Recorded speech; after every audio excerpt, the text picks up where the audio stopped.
Hello, welcome back. I haven't made a YouTube video in a very long time. I think it's been pretty much a year. I'm not going to check the date, but I think the last video I posted might have been my winter TBR, which was winter 2021. Now it is March 2022. So much has changed. I got married. I've started going back to, I can't talk. I went back to school. I am currently in graduate school to become a librarian. I'm getting a master's in library and information science, and I'm concentrating in archives. I'd be more than willing to do a video about that if anybody is curious kind of about how I ended up there. It's something I've wanted to do for a really long time. But that's not the point of today's video. I wanted to make a wrap up of everything that I read in January and February, so everything I read in winter 2022, these past 2 months. I read a lot. I kind of set the bar pretty low for 2022. My goal that I set on Goodreads was 25 books, and currently I've read 14. And you'll kind of see why as I go over everything, why that number is so high. I read some manga that I'm really excited to talk to you about, but I wanted to put a general disclaimer out before I get into the books. As I said, I'm back in school and I don't have an awful lot of time. I'm working half-time and I'm going to school half-time, which I mean, schoolwork, even though it says it's half-time, it's basically a full-time job. It's a lot of work to be in graduate school, even though I really love it.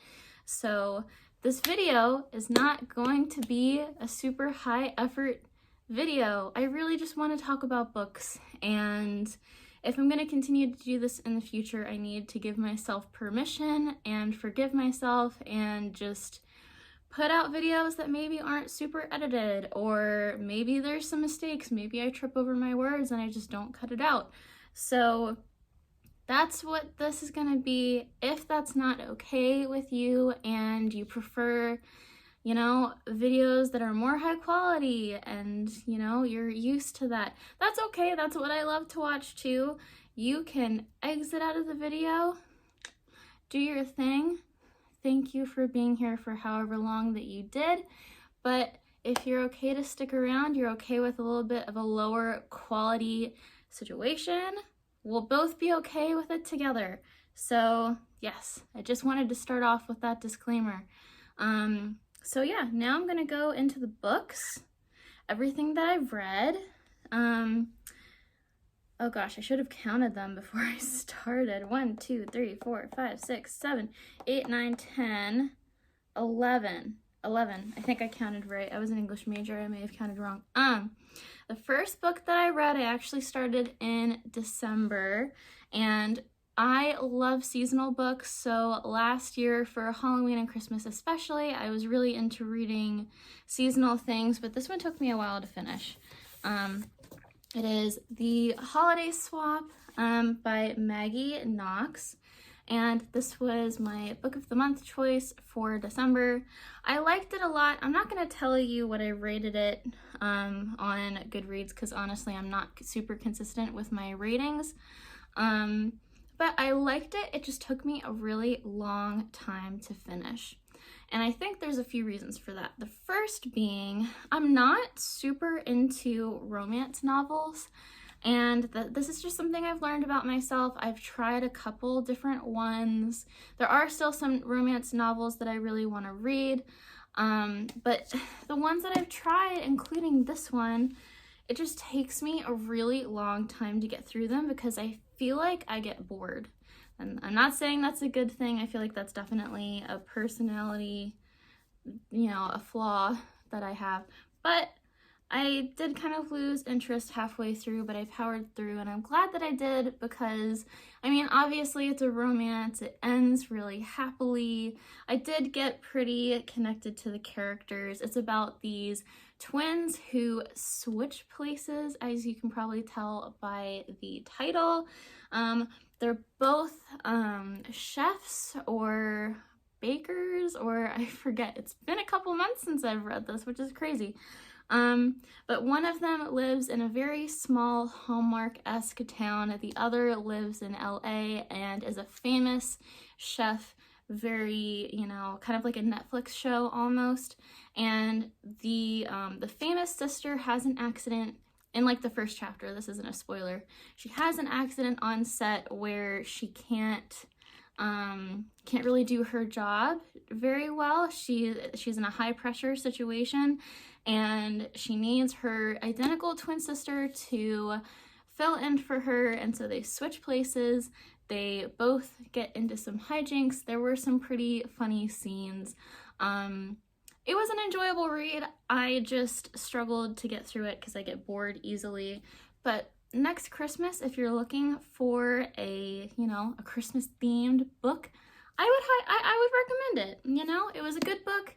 It did what it set out to do. It was basically like reading a Hallmark movie, but there's nothing wrong with that. That's always a fun time. So yeah, if you're interested, I would give it a go.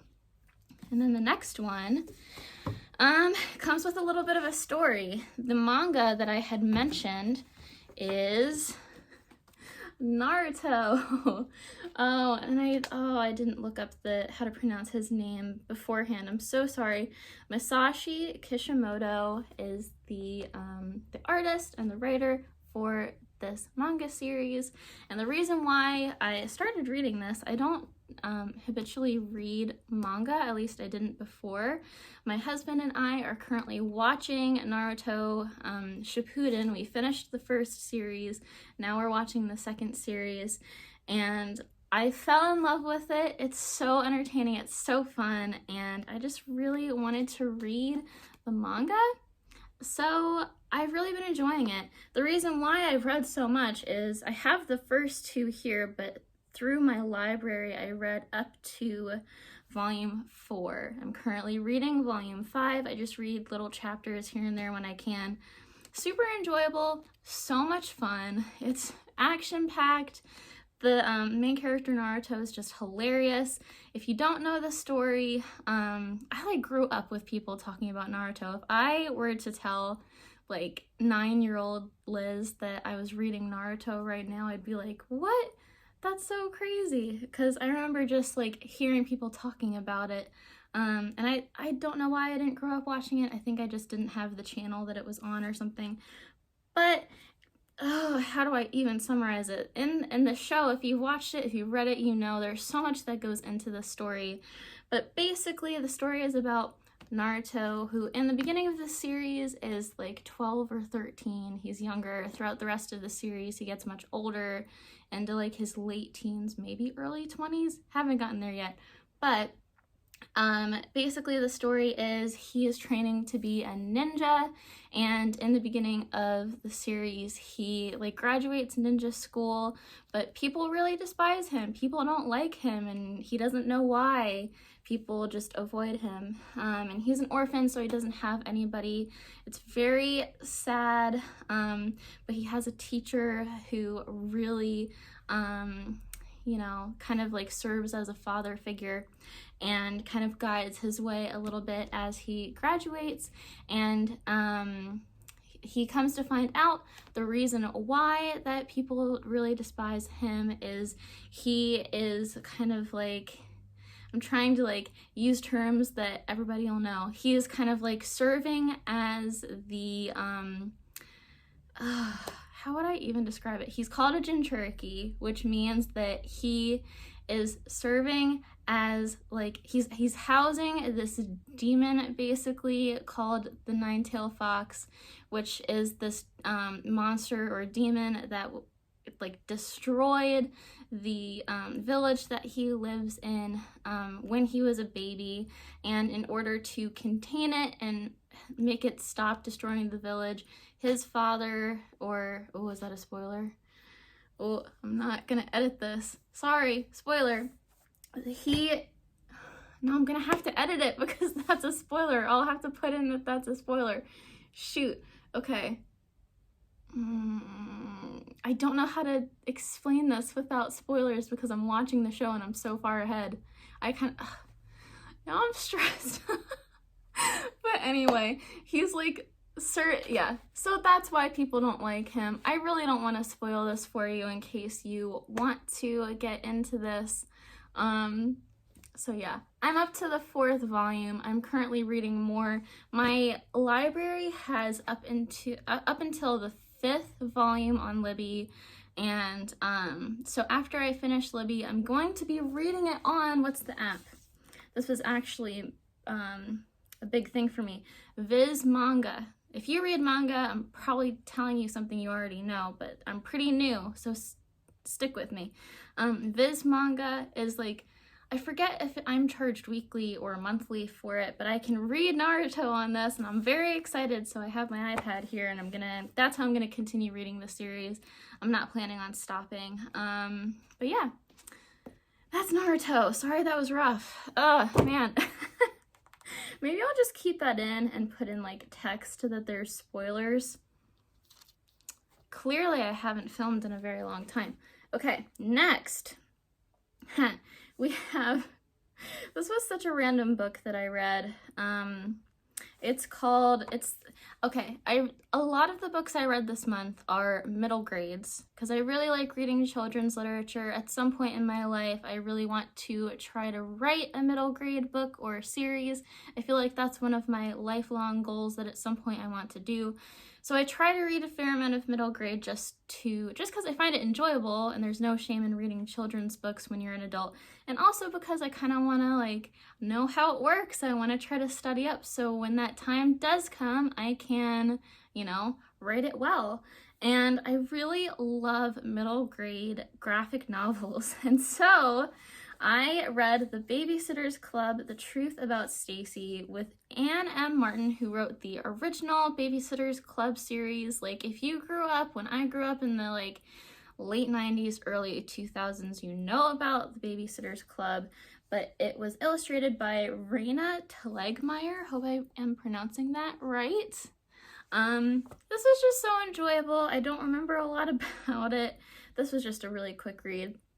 But it was a lot of fun. I feel like sometimes, especially if you have a stressful job or if you're in school like I am, it's just fun to read really, fun books, quick read, kind of a throwback to when I was a kid, because I did read some of the Babysitters Club series when I was like 10, 11, maybe a little bit younger. So this was just like a fun little blast from the past. I liked it a lot. It was just cute. I can see like when I have kids, maybe they'll read these. Yeah, not much to say about that, but just fun. And then the next book I read is On Earth, We're Briefly Gorgeous by Ocean Vuong. This was a book that I started a year ago. Maybe I even mentioned this in my winter TBR from last year. Who knows? I started listening to this audiobook last January and I fell out of it. This was another one that I kind of got bored with. But in the end, I'm glad I read it. It was really good. I don't think this would be a reread for me. And it is pretty sad. It's a somber story. It's basically a letter from this main character. I don't think we actually learn his real name. They call him Little Dog, and so he's writing the story to his mother. It says here in his late 20s, the letter unearths a family's history that began before he was born, a history whose epicenter is rooted in Vietnam and spans to Hartford, Connecticut, and serves as a doorway into parts of his life his mother has never known, all of it leading to an unforgettable revelation.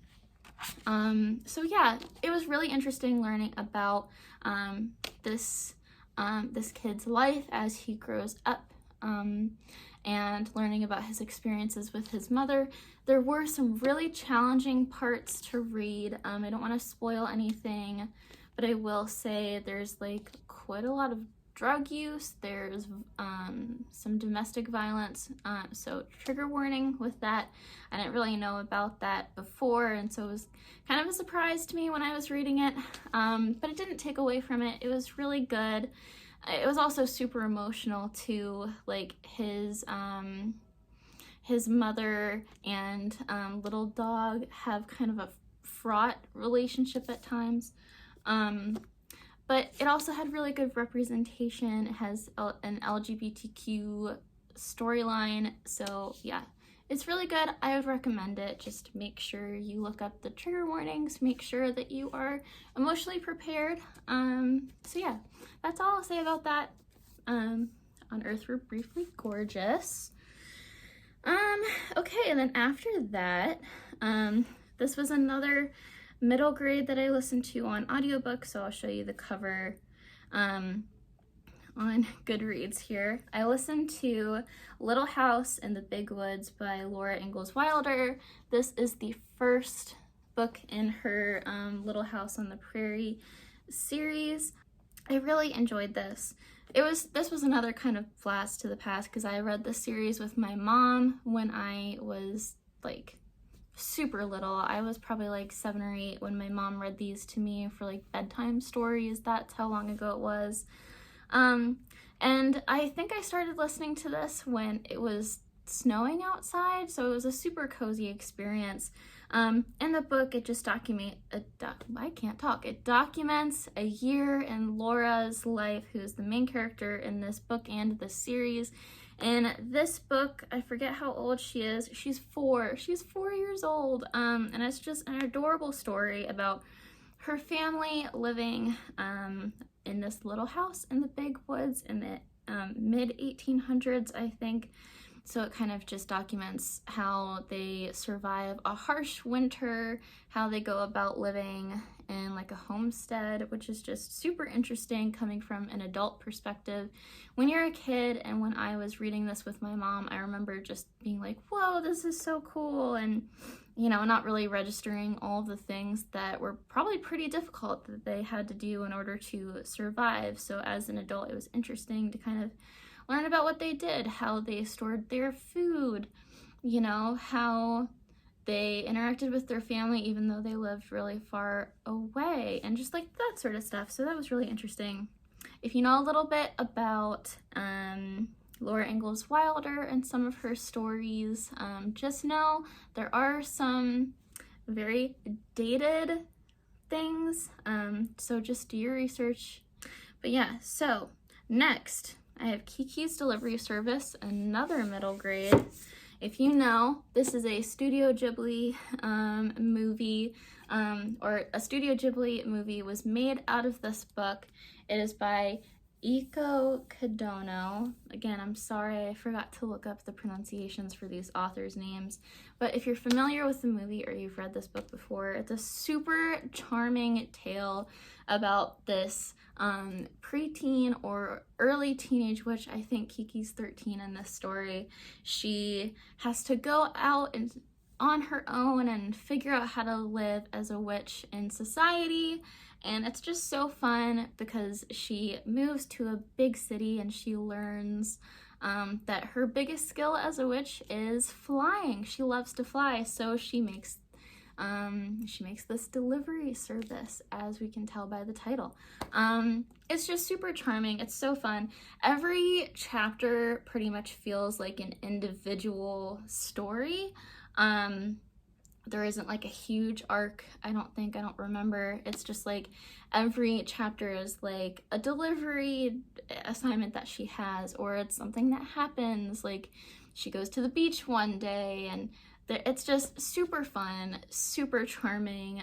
Really, I listened to the audiobook for half and I read the other half, and the audiobook is a lot of fun too. So if you really like the movie, I would highly recommend it. It's not super different, I don't think, from what I remember. So yes, highly recommend.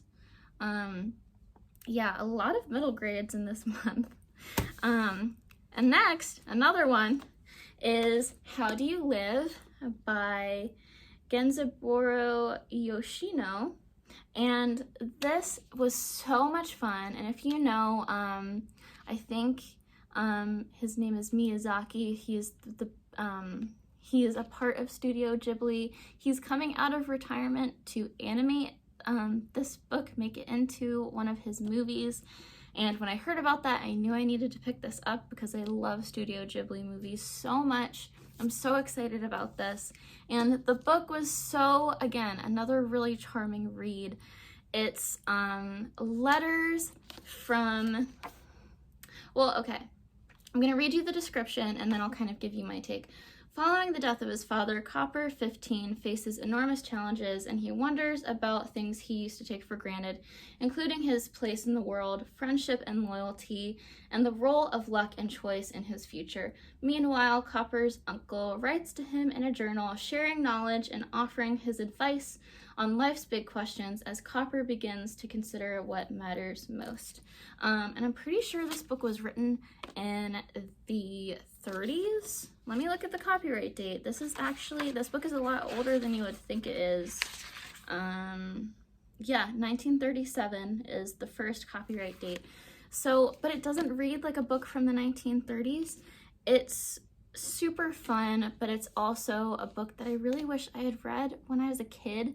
There's a lot of really important life lessons in here that I think are just really important to know about, like loyalty, like it said in the description, and just about life in general. It's almost kind of self-helpy, but in not a really like overt way, if that makes any sense. I don't know, but the letters from the uncle to Copper, the main character, are really sweet.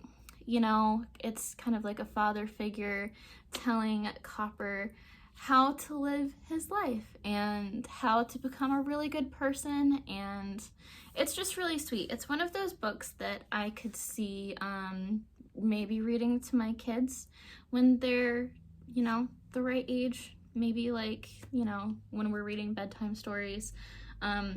The only thing is,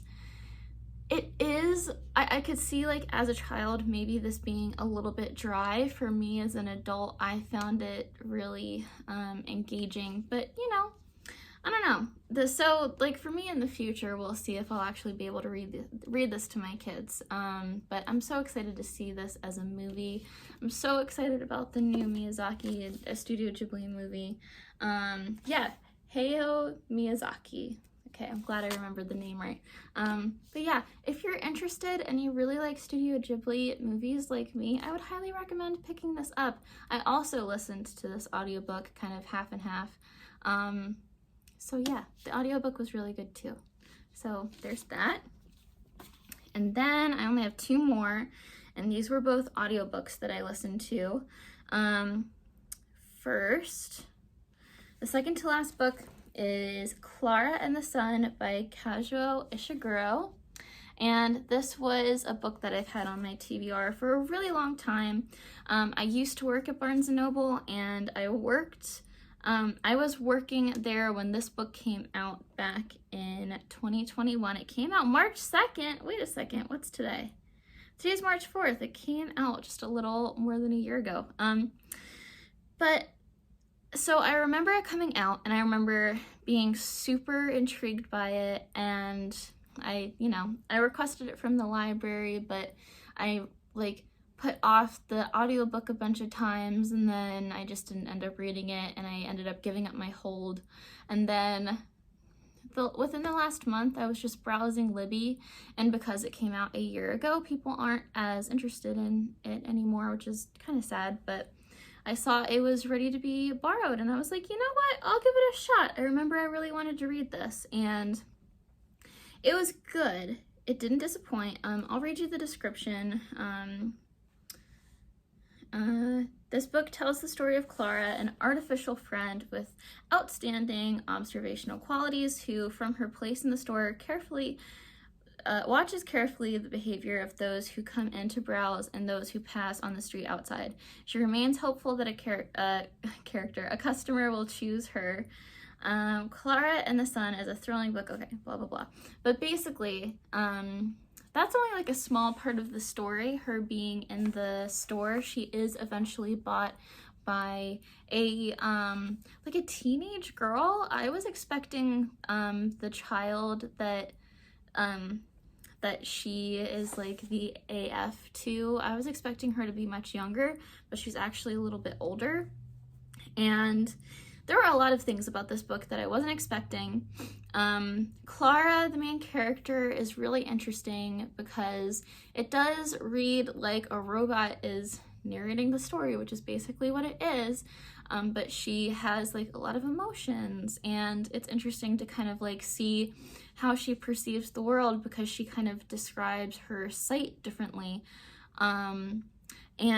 But there's also like things going on in this world that I wasn't expecting. I'm not gonna spoil it because that is kind of like sewn throughout the book, and you only kind of find out kind of a big twist about Josie, the girl who Klara is watching over. You kind of find out little things here and there about her.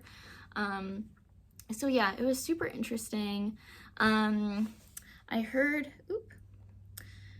when I was hearing about this book, I heard that it was really similar to Never Let Me Go, and I've never read it, but from what I've heard, it does kind of sound like it's similar.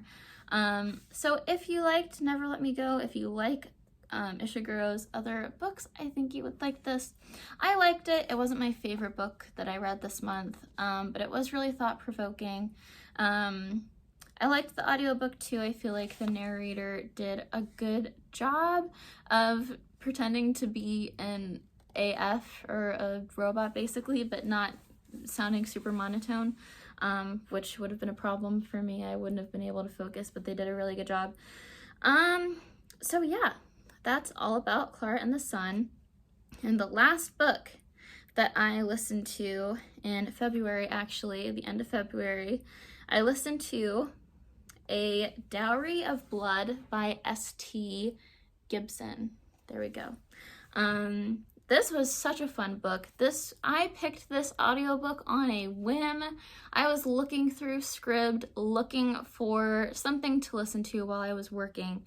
Because the job that I work in, I'm able to listen to audiobooks if I'm just doing kind of, I work in an archive, so it's like if I'm processing something, it's okay for me to be listening to an audiobook. And I really enjoyed it. I'll read the description. A lyrical and dreamy reimagining of Dracula's Brides, A Dowry of Blood is a story of desire, obsession, and emancipation.